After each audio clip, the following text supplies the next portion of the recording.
obviously for Kennedy's family, but I understand it was emotional for the Reed family as well. In considering the appropriate sentence to be given in this case, the state has talked a lot about motive and why Mr. Reed may have chased after the person who allegedly robbed him, why he may have fired that gun out into traffic. I personally don't really care. I don't care what his reasoning for doing it was. As a convicted felon, Mr. Reed chose to carry a gun based on the social media that was introduced at trial, continuously and repeatedly carried multiple guns, or was in possession of different guns.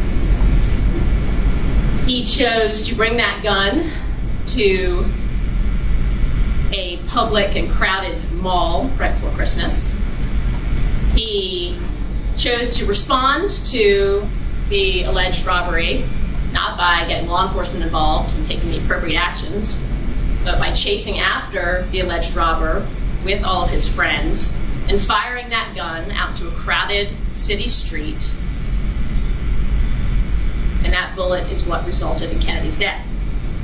Up until today, Mr. Reed has shown no remorse whatsoever.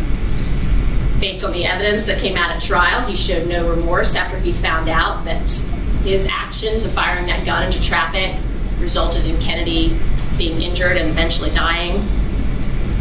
Instead, he responded by trying to get rid of that gun and then trying to get another gun. Immediately. He showed no remorse during trial.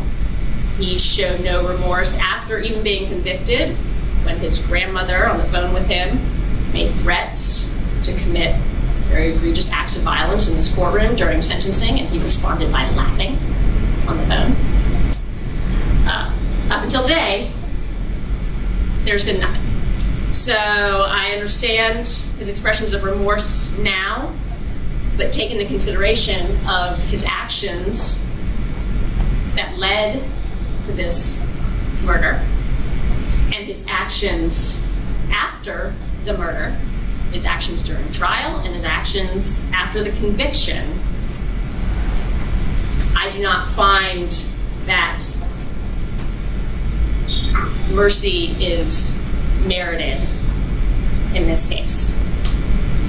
The sentence of the court with regard to count 1, murder, is life without parole. The sentences for count 2, 3, and 4, felony murder, will be vacated by operation of law. The sentence for count 5, aggravated assault with a deadly weapon, will merge into count 1. Count 6, criminal damage to property in the first degree, I will sentence him to 10 years, but that sentence will run concurrent with count 1. Count 7, possession of a firearm during the commission of a felony, 5 years consecutive to count 1. And count 8, possession of a firearm by a convicted felon, 10 years consecutive to count 1, for a total of life without parole plus 15 years. Is there anything further from the state? No, Your Honor. Anything further from the defense?